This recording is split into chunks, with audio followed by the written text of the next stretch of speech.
y'all, for the St. Edwards roster, we might have a three-way tie. I know that Son Payne is trying to avoid those, but we might honestly, if Rutgers win this series, we very much so might have a three-way tie there in group number 3. Here's some replays for St. Clair Saints taking on the Matadors out of CSUN. Their first map was on Embassy, and wouldn't you know it? Pretty self-positive. Oh, it keeps getting... Oh, God! Okay. Well, look, I don't know how this one ends. Maybe CSUN come back in spectacular fashion, but if we've learned anything from the last series, we just watch St. Clair Saints winning this in a dominant fashion isn't a good omen for them whatsoever. So, hey, maybe this is the best thing that could happen to CSUN. Who knows? Regardless, yeah, this is usual antics from St. Clair. I mean, Priestley, 24 and 13. Oh. Relays at 18 and 19. Didn't we see this earlier on this map? I got a St. Clair played Newberry on Hotel, and it was through the second set that they just absolutely handed them their rear ends. But I didn't want to count CSUN out either, because I mean they were down by what, like 130 points versus Newberry on their opening map, Hotel map. That would not be a great way to end that game, especially considering it was quite enthralling, really, to be honest. The way that the game had gone so far. Regardless, though, here's a look over towards St. Clair and CSUN. Of course, CSUN looking to take a win away. It would be a shock victory away from St. Clair. So far, so good here in the search and destroy. Polo getting aggressive, stopping that bomb from going down.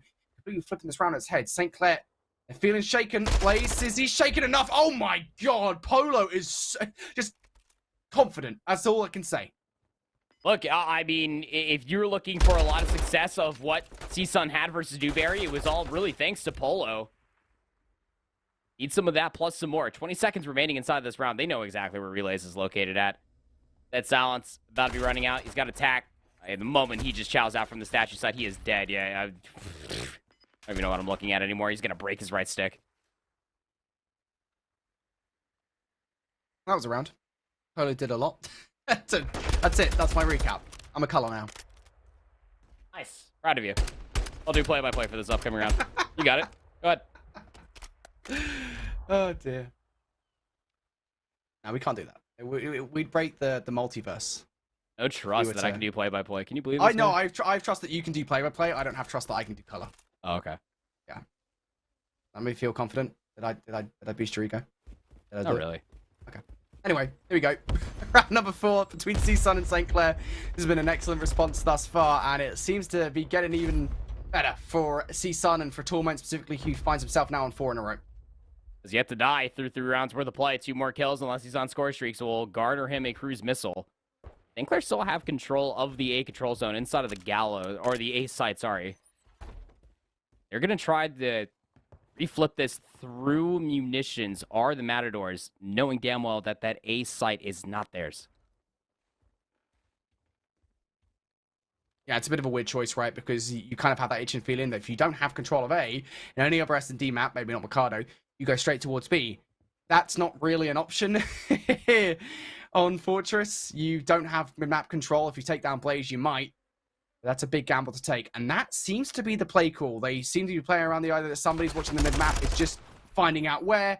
And, well, Blaze has now been found out. And for St. Clair now, you're just drawing those players back over to watching the cross towards B. I really thought they were going to fully commit to it, but instead they're wrapping back towards A. This is still going to catch Priestley off guard because Bendy, of course, has moved. And yet, Priestley, not a chance in heck. Bendy, they know exactly where he's going to be because if he's not watching those doors, he's moved back towards the middle of the map. Wow. I mean, that is just... That's a gutsy call, honestly, coming out from the Matadors. I mean, they're making all the right reads. They're making all the right decisions, right? 4-0. Torment is able to get that 6th kill on his first life. Yeah, you find that first kill outside of P1 cannons, you almost expect that maybe there could be a couple players over by the stables that would recross to go back over and defend over by B. Maybe there's a player top maps. You don't know what it looks like inside of the gallows area. So to pop dead silence, commit towards the push, and find Priestley just laser focused towards the back stairs. That was such a big gamble that pays off in a 4-0 lead for the Matadors. Excellently done. Yeah. Seeing red at the moment are St. Clair. This has not been a good search and destroy whatsoever. Granted, we've only seen the last couple of rounds, but if that's anything to go by, this has been indomitable for CSUN. Torment on 6 in a row. He's got that cruise missile ready to go, presumably. And Dylan, well, looking for the first snipe, does... Yeah, it's his head taken off by Bendy. At least there's some positive to take here for St. Clair. I was about to say, I mean, Dylan definitely showed up there in that map number 5 versus Newberry, but he's going up against the bigger issue that was against Newberry, and that's Bendy with the boomstick. 2 for 1 goes to final trades there. Torment now in a 1v3. As far as the retake is concerned, no, Bendy misses the shot. Now Torment on 8 in a row. Pops dead silence as expected. There's a player P1. Realize knows it. No way. Okay. Oh, okay. Dude, a Torment actually goes through munitions right there. Like, Relays would have been unfuzzled. He would have been lost in the sauce, brother. But St. Clair finally break the mold to get themselves on the board. I feel like it would have been, I don't know if this is going to be a really vague reference, so bear with me for a second here, mate. I feel like it would have been, you know that video where the woman moves behind Scarlett Johansson on the red carpet? I really don't think you're going to know what I'm talking about. I don't know why I'm bothering. Can't say I do, Brody. Yeah, it's like this video where she like, just disappears out of nowhere. I gotta show this to you. It looks insane. It's really fun. It might not be Scarlett Johansson now that I think about it, but regardless, it's a video. You don't even know your own reference. I'll show it to you later, bud. People at home in chat know what I'm talking about. Doesn't matter. Anyway, CSUN, yeah, they probably know. CSUN 4-1 up. St. Clair finally find something here in this search and destroy, and it is by way mostly of Bendy's opening snipe, and that will not go his way this round. Numbers here for the Matadors. Dylan thirsting for more. But I mean, if you're Priestley and Relays, you have to concede so much space. Expect the push out to come through. Priestley has to watch the P1 cannon cross. Has to watch bottom top single. Could be the open staircase push as well. Bombs planted today. How do you even retake this?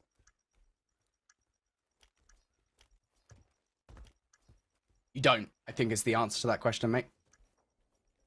Although Relays and Priestley have been insane, I don't necessarily think there's much to go off in this situation. Yeah, Dylan's just going to slam the door right on Relays there in that final play. CSUN, I mean, look, they've lost 1 round. That's all they're going to give away. Dylan with the sniper, man. Such a notable spot as well. And just casting as much Bendy as I have all year long, he's not going to put the boomstick away. I mean, he probably has just as much ego comparatively to what we saw from Dylan in that map 5 versus Newberry, who, by the way, I mean, let's not forget what St. Clair made Newberry look like on this map mode combination in their map number 2. Priestley has yet to find a kill.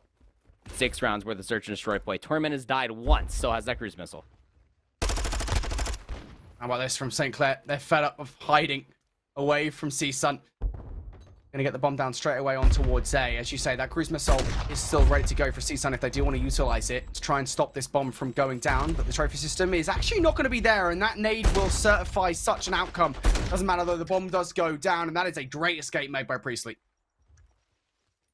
Really feel like this retake is almost relying on Dylan to find a pick here.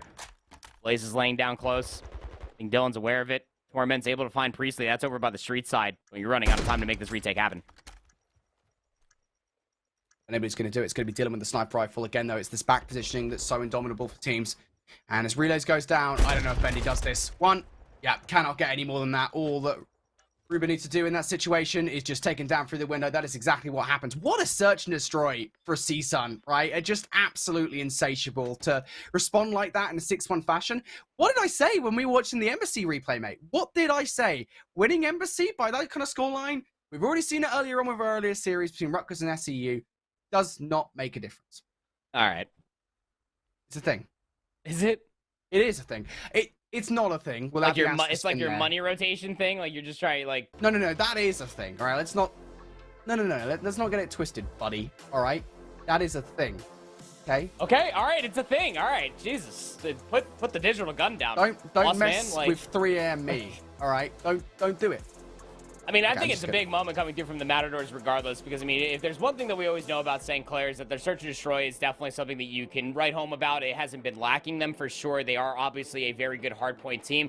CSUN are no slouches. Obviously, we got to see what they look like versus Newberry. The same thing for St. Clair. St. Clair just, I mean, maybe you could argue they put them in the better blunder at the tail end of that hotel map number 1, but again, it's such a small sample pool just to pull off on the day. St. Clair are a team that you cannot sleep on whatsoever. To say that they only were able to take 1 round off the Matadors in search and destroy, I think does speak volumes. Maybe potentially for how good the Matadors are honestly playing Call of Duty here in the postseason, but could honestly beckon a few question marks to the lack of ability to at least find kills across the map in a few of those rounds for the Saints. Yeah, and just an update, by the way, on what's going on right now with the other matchup. We saw a player lag out between Rutgers and St. Edwards on that Hydro hardpoint. I don't have any like official ruling to read out here, but I mean, the information's already been disseminated through the chat anyway. St. Edwards have won that game, I think, due to like the play at like the game, they ended the game or something like that. Regardless, that is going to be an outcome. We do go to game 5 between those two teams. So, yeah, it's going to be interesting for sure. If you have any problems, make sure you @ Son of Paint on Twitter and in the CCL Discord. If you have any discretions, he is the admin that made that decision. And I'm sure Jason is just absolutely loving that he is probably going to get a lot of interactions on Twitter tonight. But yeah, I mean, look, I think we can almost always like probably guarantee. I mean, Rutgers were up at that Hydra hardpoint. We got to call a spade here. I think it's pretty impressive that they were able to hold off the way that they did versus St. Edwards in that map number 4. The lead that they were able to build for themselves, that P2 recontest and break, continuously holding on towards the east side of the map, breaking back in, maintaining spawns for P3 and P5. They're playing really, really good Call of Duty on this day, especially bouncing back from an 0-3 loss versus the Cougars out of SIUE. But that series now goes towards an embassy search and destroy, which kind of raises a few more question marks. St. Edwards got blown out of the water in the LCLO. I don't know what's going to happen. Yeah, we don't know. All I know is, mate, I've got some hair to fix, so let's go to a quick break here. When we return on the other side, it's going to be that Game 5 between Rutgers and St. Edwards, and, of course, the continuation of the series here between St. Clair and CSUN. 5 series. I mean, St. Edwards lost the LCO 6-1. They win the MC 6-1. And, okay, the Matadors are showing up, and the Saints nowhere really to be found. 1 segment only required here at B. This is a big swing map mode combination, keep in mind, between these two teams. And let me just grab my calendar real quick here. Hold on, I'm just getting to today. Nope, it's not opposite day. I was just making sure for a second there that we were not on opposite day. Apparently, we're all good. CSUN are just good, apparently. 2-0 up here in this control versus St. Clair Saints, looking to put it away. This will be the round to get it done, but getting past Bendy and realize that is going to be a serious task here. Blaze now starting to put some shots in through towards B as well. This defense has been good so far. Not good enough just yet to fully control over this B point, as Dylan's still hanging about and so is Polo. Both of those players going down. CSUN are being really annoying at this point in time, though. They continue to send these individual efforts towards the points to try and keep the round alive. Now one more coming over towards B. That's going to be Ruben to try and keep the round alive, and he's doing enough at the moment while the rest of the team makes some efforts over towards A. These individual one-on-ones, St. Clair still have to fight for this. Yeah, I mean, you have isolated plays going over by the A zone. You had one player over by the B zone. Last player is Dylan. He's over at the B zone. Still trying to get this 3rd segment. St. Clair are just confused. Dylan trying to stay alive. He's shooting at everything. He gets the kill. Is the 3rd segment coming through? It is. 9 plays up against 15. CSUN not out of it quite yet. Yeah, it's all about this transition now. There's actually nobody up top in red for St. Clair. That's a really positive thing for CSUN to not have to be concerned about. Now they can get a player in towards a spawn trap position. Torment's not going to do that just yet. Instead of trying to flip back around. Look for any players that might be hanging about. And that's a really good kill coming through. Dylan and Ruben also getting kills elsewhere as well. And hold on for a second here, folks. 2, 3 players down. Our St. Clair Saints. Only 1 player close by. That's Precy up top, who needs to come down. Like Batman. And surprise. No. And Bendy brings the streak down. What is that? Oh, what? God. I don't think I have anything left in me. How?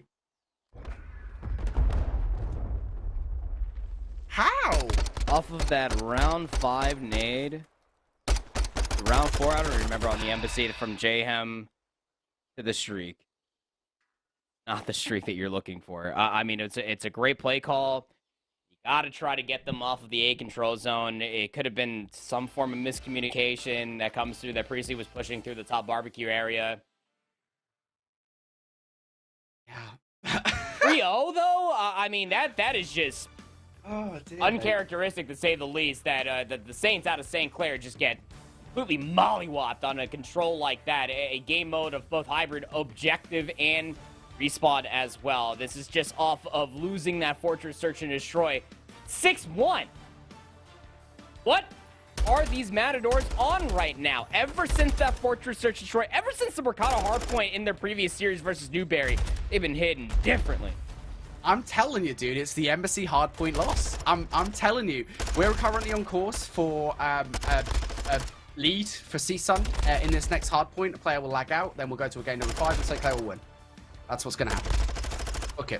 Okay. I'm putting my mortgage on it. I don't have a mortgage. Think it's gonna end on a one. Fortress hardpoint? Like you think that St. Clair are gonna lose this Fortress hardpoint? Oh, absolutely, mate. I think the Matadors can do it, man. I mean, look. I mean, you're just looking at like a couple of these replays coming all the way through. Like the Saints had really good looks at a lot of these different gunfights. Even Bendy here on this 5 spree gets that cruise missile there at the end. There were a certain amount of gunfights even through a lot of these different highlights. You felt like that St. Clair should have definitely had a certain serious amount of numbers as far as their hits are concerned, as far as their map positioning is concerned. I mean, the Matadors are just coming to play here, man. 12 and 16 for Polo. Say what you will. Not the sexiest KD ratio in between him and Torment, but Dylan and Ruben, they're showing up in a big, big way. 37 kills combined in between those two players. Just at about 5K damage as well between the two as well. I mean, this was a very short control, all things said. This is the one thing that I actually, I wish that I caught at the end of the overall controls. You get to see, like, how long we actually spent inside the game when we get to see the initial stats. I feel like that we were in there for, like, less than, like, 7 minutes.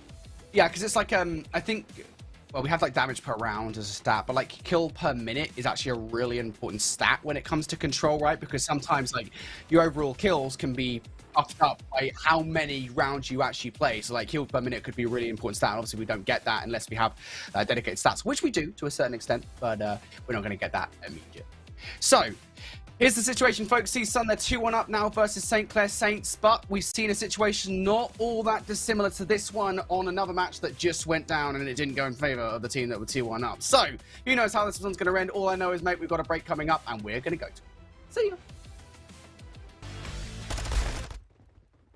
Alrighty, folks, welcome back for the last time here between St. Clair Saints and CSUN Esports. CSUN 2-1 up over St. Clair. Don't worry what's at the top of the screen. That's wrong. Ignore it. St. Clair here, I mean, one map away from being upset by CSUN.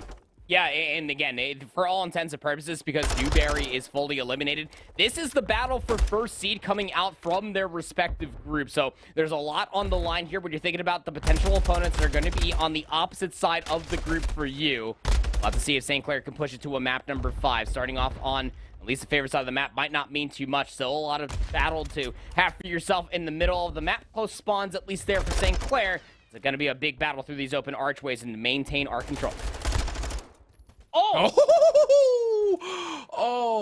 no. I think, you know, we use the phrase sometimes, rip to sunder, Andy. I think that is the definition of that right there. He exploded. Yeah, Torment was just like, just a puff, just completely gone, absolutely destroyed. See you later, alligator. St. Clair Saints now looking on 5 in a row for Relays, who's having a heck of a start to this game. Wants to make it 6 in a row, but has a fair few players to take down before he can really get to that point. Players in front of him, looking for it. There you go. There's number 6. Relays makes it look so easy. That is a cruise missile on the back pocket, ready to go for St. Clair Saints. And a very good start overall for this game. CSUN trying to force their way through the front of this hill, and it is not working. Nope. Do not pass go. Do not pass double arches. Do not collect $200 nor any time whatsoever. They're on P2. The Matadors are sent packing. Shots still ringing all the way through as well. And the Saints, I mean, they're recognizing this, that they're trying to hightail their way inside of the P3 area over by top circle. Polo just laying prone. Gets some assistance there from Ruben, but Benny's able to find a nice little 2-piece. Now, that won't upset the spawns. At least not necessarily so. Saints are at least pushing through the blacksmith area with a 60-point lead, looking to threaten P3 early. Yeah, this is a big hill for CSUN to hold. They cannot afford to give this up whatsoever. Pre-seed going to open up proceedings with the first blood. Perhaps a second double up on no is going to be the answer, but regardless, as kills come through on the other side, Torment is isolated inside. And oh no, this is not good for CSUN whatsoever. It takes 20 seconds for St. Clair to find their way through. Fortunately enough, off screen, we do see a couple of kills now coming on through from Ruben. Torment trying to slash up Relays and will be denied such an affair. Yeah, it's all turning disastrous for CSUN. This is starting to set itself up, much like how we saw in the replays there of the Embassy map number 1. Just the Saints are coming a little bit different. Relay still has that streak, keep in mind you up to 10 and 4 as far as the stat line is concerned. And CSUN need an answer, and they need it bad here in the form of P4. But they just cannot get any room to breathe. Even Blaze getting early damage onto Polo, who has to hightail his way towards top tree, gets cut down as we speak. Torment's the last one up over here for the Matadors, and he's inevitably going to get traded out as well. The Matadors have negative footing underneath them right now, Brody. Yeah, they've got to get something going right about now. They've once again lost a rotation in this particular instance. Now looking to find their way through. Dylan's not able to do so. Torment, can he do anything? Well, he could if his teammate didn't shoot him in the back. Not helpful, Polo. Come on, buddy. What are you doing? 5 and 10 for Kim, 2 and 11 for Dylan, who has been an absolute helpful player to the... I don't know what... There's a word that's better than that. I apologize, guys. Dylan has been doing bits for CSUN today, and right now he is just not. That's the best way to describe the situation. Yeah, I mean, 2 and 12 isn't exactly a great stat line. I'll just say that much, but can't really count the Matadors out quite yet. I mean, they did come back from a 130-point deficit on a hotel versus Newberry. But this is just different, man. I mean, you get about a full 60 off P2. You get broken inside P3, broken inside of P4. It is 140 to 29, and the Saints are just letting the Matadors have it. They are the angry bull that the Matadors have to go up against, and they are just seeing blood, man. The rotation over towards 5 was won quite some time ago. The Saints, their lead continues to grow. I don't think it's going to stop as well. This is excessive at this point for sure. Once again, it is St. Clair who's going to touch first here on the Blacksmith hardpoint. Reese now finds himself on 5 in a row. Elsewhere, St. Clair have been looking pretty good at the moment. And Bendy, he just makes every single kill look like it was meant to be. Like it's just destiny that is going to be a kill, and it's going to be in favor of Bendy, and you're not going to get anything if you're a CSUN. Finally, they'll be in for some time here, but it might be too little too late at this point, as Relay's now starting to feel himself once again. It's a 2-piece for him, looking to make it number 3. Torment will deny it. He picks up a double himself from that right side stables area. Torment is actually going to triple up, and this is good, I think, for CSUN here. If they want to get a comeback going, chaining together this hill towards the next one, making sure they fit the map is the best way to do it. Almost have a combined 60 kills between all 4 players of the Saints at the end of that first set of hard points. What? Say that the Matadors are being outpaced as far as gun skill is concerned, we'll be putting it lightly. You need this guy on your screen to start popping off in a big way. It's going to be Polo. If Dylan's not going to be the guy to show up, well, Polo needs to deliver. There's the first tough head glitch versus Bendy on that cannon head glitch, but at least the trades are there to speak of. 38 seconds still left to fight over here on P1, and I hate to say the desperation's already setting in, but if you're the Matadors, what you could use all bit of this time. Yeah, I think if you're the Matadors in this situation, you need like some Eye of the Tiger music or something like that, some kind of motivational video to work to, because you are in the hole at the moment and you need to find your way out. St. Clair, even getting scrap time is not good enough for CSUN. You might want to just find yourselves barreling towards that scrap to just try and take it away. For now, though, this is okay for CSUN. Yes, you're down by about 100 points or so. We've seen comebacks here on Fortress before. But the next step in this comeback would be to get the vast majority of control off the back of the Gallows hardpoint. Then you were the first player from St. Clair to aggress. That trophy system going down will mean that Torment knows somebody is about to fly towards this hill.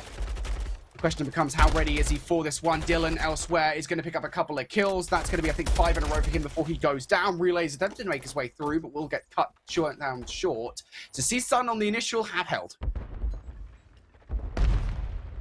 Full 60 here would just about put CSUN back into the workings for this hard point. St. Clair, I mean, they're just starting to lean in towards this leader's advantage. They already started rotating over towards P3. Just a lot of trust that Bendy and Blaze might have been able to make the break over towards P2, but the Matadors hold on. 20 seconds still left to be soaked over. So now if you're the Matadors, you have to do what the Saints did to you within that first set of hard points. Try to string together P2 going in towards P3 is no easy feat. You don't even have anybody really in the middle of the map. Well, Torment somehow spawns inside a Blacksmith, but elsewhere here for Bendy, he is top boat trying to cut down these players before they can even think about contesting P3. Yeah, this leads advantage has been so potent for St. Clair Saints. We always talk about this, right? I think this is probably one of the most extreme examples of it, where CSUN, I mean, look, you've done step A, step B, you've chained together P1 and P2. Now you need to fast break on towards P3 as well. Ruben opens up with the first blood. Blaze, though, is going to try and trade things out. The streak comes down from Dylan. Yes, it takes 2 players down, but I love the reaction coming out from 3C as the streak goes down to try and hunt down the controller of said streak, and it is good. That kill comes through, but now CSUN, they've broken in around the backline. Priesty has a lot to do. You've got the coverage from Blaze and Relays, and oh my god, it's surgical the way that St. Clair play in these situations. I mean, it was just perfect, right? I mean, the cruise missile gets called down. Dylan then loses his life after exiting the tablet. And just when you thought the numbers were going to start manifesting there for the Matadors to fully break inside P3, Priestley drops for the top rope. He'll find himself on a 3 spree there at the tail end of P3, and the assistance from the rest of the Saints roster is just so good. Rotation over towards P4. You got 2 players over here already. It's Blaze and Relays. You are the Matadors. You got to check every single corner. It is full 60 or bust here at P4. Time to go. 9 seconds away from sending us to a game number 5R St. Clair. They're feeling pretty good about it. And yeah, that's going to be all she wrote here. The close spawns are good. Dylan's not getting anywhere close, though. That is a game of hardpoint from St. Clair. And, well, I mean, after the last couple of maps, it's a game they needed. Yeah, I mean, for sure. The way that LSU control kind of panned out, the way that we got to witness the Fortress Search and Destroy not really work their way, at least they can get it done in hardpoint. We knew that this was going to be St. Clair's strength, for sure, is their hardpoint prowess, their overall slaying capabilities. And we'll talk more about those stat lines just in a few moments here. But, I mean, the way that the Saints just were running circles around the Matadors, just from frame number 1, off the get-go, we just saw split spawns going down across the board. All of these different individual gunfights started working further and further in the Saints' favor. Then when we got to see that full 60 off of P2, I was like, all right, you know, this is Fortress Hardpoint. Matador should answer back with a full 60 there on P3. The Saints were already in their face, just finding rotational gunfights and just making the Matadors feel extremely uncomfortable through the entirety of that first set. Stringing P2 to P3 on Fortress is no easy feat. The way that they also broke inside P4 to then string together inside of P5 for the initial time, again, is no easy feat. The Saints get it done, and they make it look easy here versus the Matadors for their map 4. Yeah, I think just so often, we always talk about the phrase leader's advantage, right? I mean, we always talk about that, and it means effectively when you have an advantage in the way that you do, you have like a 100-point advantage, I think what we saw there from St. Clair. You just have so many opportunities to close out from that point onwards, so many chances to slip up. And SSUN,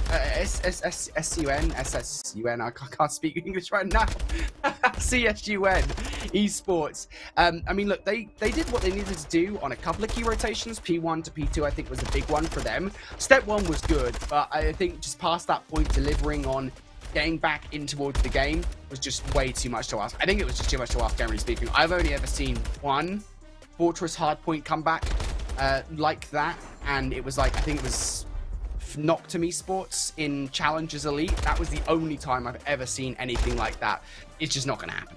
Yeah, I mean, the only way that you're going to do it if you are the Matadors, right, is that you have to effectively do what the Saints did just a little bit better in the first set and just string together seemingly every single hardpoint, break every single setup that you don't have for initial.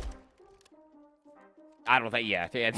Just no. Just no. Just That's been a theme today. No. Just no. It's just not going to happen, man. It's just no easy feat versus the Saints in hardpoint. Here are the stats to take a look at. 24 and 10 for Priestley, and you really did feel like the demon was awoken for Priestley there. The second we got that snap inside of Munitions over by Rails, I knew that we were going to get this Priestley, especially for map number 4, and he was only 11 seconds shy of getting 3 minutes of OBJ time. He goes 24 and 10, 19 kills not traded, almost 3 minutes of objective time. Like, what? Even Relays, 24 and 14, a minute and 12 of OBJ time as well. A lot of kills to speak of in and around the hard point for all of these 4 players. For the Saints, CSUN Esports had no answer whatsoever. It's like a pick and mix. Do you guys have pick and mixes in the US? Or I don't know, maybe. In general, it's like a selection of sweets that you get out of like tubs and you put it in the bag, and you like there's like hundreds, I guess, of different sweets, and you just pick like Anyway, sure. that was like a pick and mix. Was the example I was going for. I don't know if there's an American equivalent, to be honest. Of where do you go, right? Like every score line was great, every stat line was great. St. Clair Saints, just there, right there, encapsulated in just how good this roster can be. But we've also seen how good CSUN can be, right? I mean, that 6-1 victory in Search and Destroy, the 3-0 victory in the Control, like, it doesn't bode well for St. Clair Saints, we'll say that much, if they wanted to Neslo this series. Yeah, no, but even more so, I mean, I hate agreeing with you, Brody, but go ahead and say what I said at the end of that Fortress Search and Destroy. I really was worried, especially from that Embassy hardpoint, especially if you are clairvoyant enough to say that it's going to be coming true. But the way that we saw the Matadors just play in and around the objective, what little we got around the LSU control, all that we got to see in the Fortress Search and Destroy, Saints really do have their work cut out for them here in this map number 5. Really do have to be careful. Albeit CSUN, the last time that we saw them in on the day, they did lose around 11 to Newberry. That mostly just came down to CSUN just always offering the same offense. I mean, for 4 offenses in a row, they were trying to get that quick plant over by A, and it was not working out for them. You need a little bit bigger bag of tricks to take down the Saints here in this map 5. Absolutely. St. Clair working to their strengths at the moment here in round number 1. Just going to stick together as they look to flood through towards B. CSUN, they've read it. They haven't got anybody in sight just yet. That stun, I think, might have just connected to open the doors towards the back line. Even if it hasn't, Priestley's just comfortable enough to get this bomb down just yet. The question is, can Ruben stop it? No.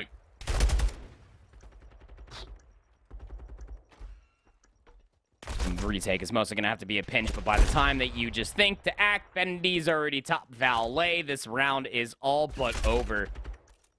In round 1, search and destroy.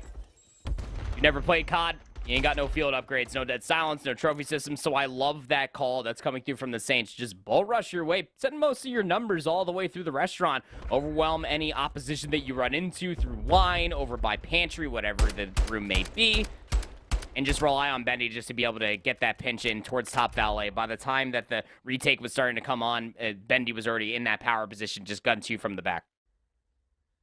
Such an interesting topic, isn't it, really? I'd love to see, like, someone make a Reddit post or something about it, like, just round 1s in Search and Destroy here in Modern Warfare 2.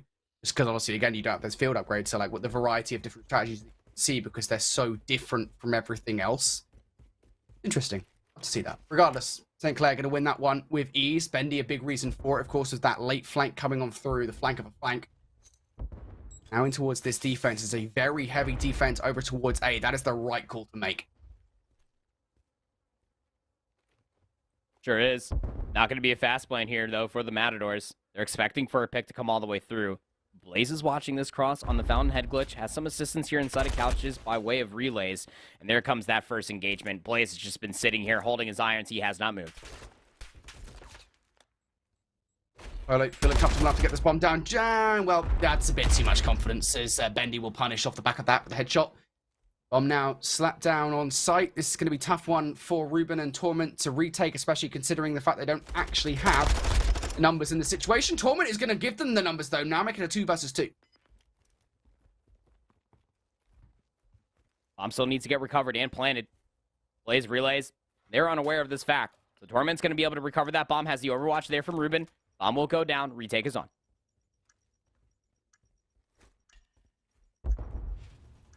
That stun doesn't connect. I think it goes through, and yeah, off the back of that, you're not going to see Ruben in the situation. How about this for a flip for Ruben and Torment? Blaze taking shots. None of them connecting whatsoever, and these players just splitting up entirely. There's no reason for Torment to put himself in a disadvantageous position. Blaze is going to get the kill anyway, and now with 20 seconds left, yeah, just going to hop straight on the bomb. Ruben should check this, but I think it might be too late. I think it might be too late by the time he actually checks it. That's so unfortunate. I don't think Ruben attempted that whatsoever. I mean, you have a 50-50 call, right? I mean, it's either you try to go chow for the one shot, not knowing what corner he could potentially be playing, could be baiting death cams, and... Oh, no. He was all the way back spot. That one jump across, maybe he thought that he saw enough of the bomb that you didn't see him on it. Not going to be the case at all. Just wonderfully executed there. Got the first kill, just hop on it. I mean, worst comes to worst, he loses the round. We're tied up 1 apiece, but now you have a 2-0 lead.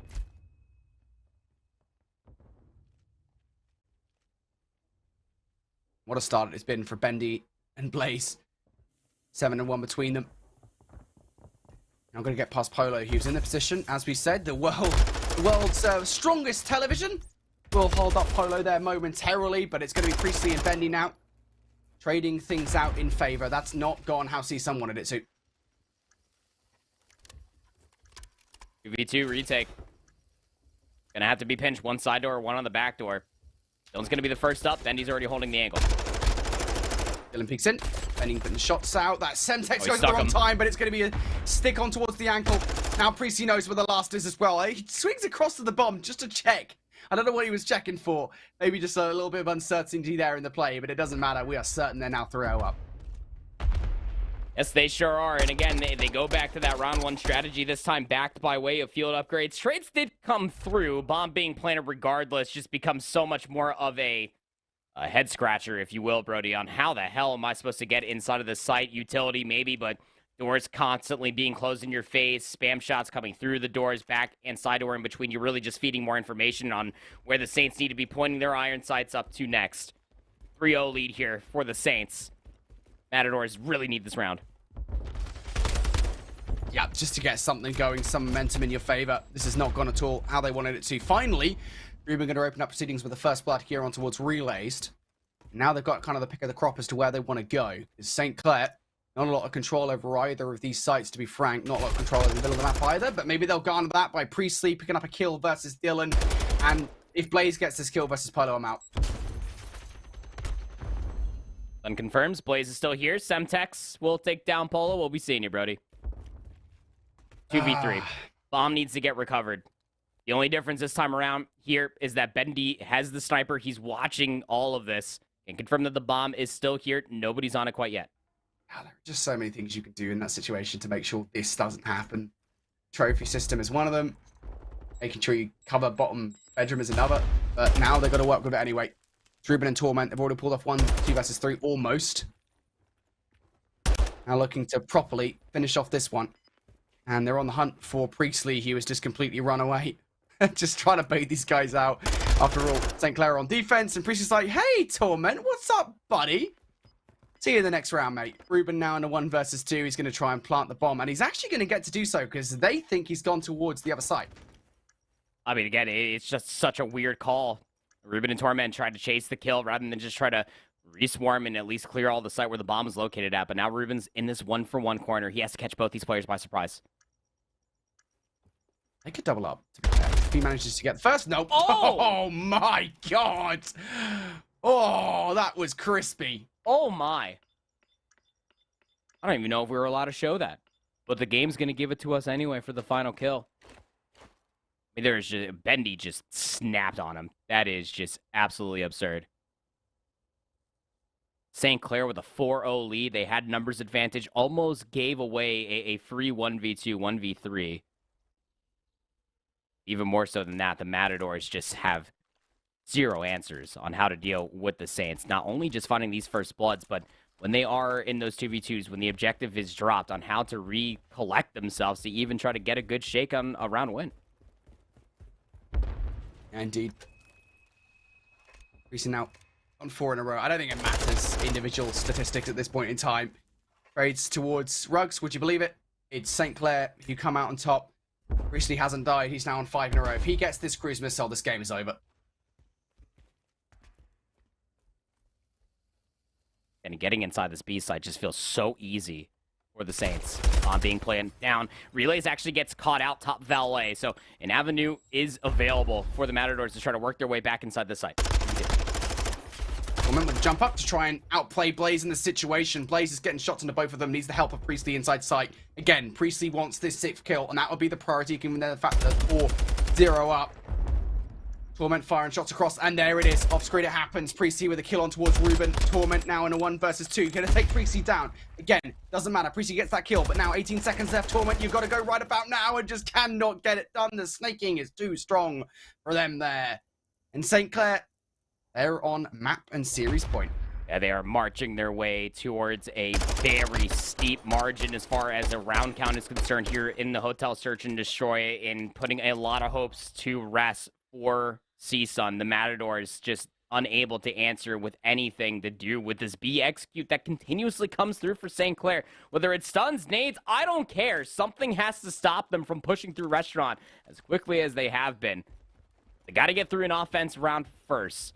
Matadors have loved this aggressive push all the way over by A, and once you know it, they're trying it again. Yeah, this time make sure the coverage is good, because in previous rounds it just hasn't been.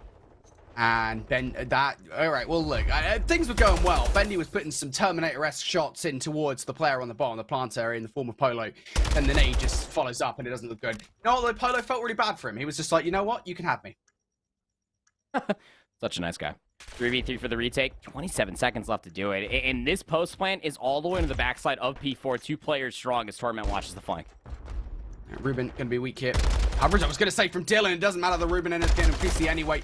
And relays, he puts shots in towards the trophy system. Ruben What's happening? Jumping, leapfrogging away. CSUN, they're on the board. That was so weird. We even realized right there. I mean, Ruben was quite literally one shot. Relays was also a bullet.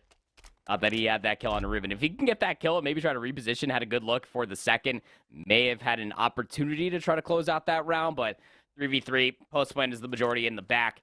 Matador still had to deal with Torment, who was all the way over by Chandelier towards the end of that. Ruben is also able to find himself 4 in that round. Big 4 coming through from Ruben. 1 round on the board, 1 round at a time for the Matadors. One round at a time. That's how they need to take this one step at a time. Start digging away at St. Clair. This first round, you can already see kind of the caution coming into this one for St. Clair. Might as well just try playing this one at a slower pace to see if CSUN will take any bait thrown their way. Haven't done so far, but utility is being thrown out. Torment no longer has stun or an aid to work with towards A. Not comfortable enough to get that plant down. That's the right call. If you are, Priestley is actually going to drop that rock, going to start making some moves along with his teammates. I mean, look how far pressed up Relays is. He's all the way past couches. He's underneath the catwalk side. At least he's going to recover that bomb, try to plant it here today. Going to be at least somewhat conscious of the fact you've got no mid-map control. That's going to be the streak down, I believe, from St. Clair. Certainly nobody on CSUN has one. And as the kills, Ruben, Polo, they're down. Dylan, you're down as well. It's a 1 versus 4 for Torment, and, well, he is being tormented here. There's no way. A 1v4, 25 seconds left on the clock. This would be an ecstatic 1 versus 4 to pull off, but not today.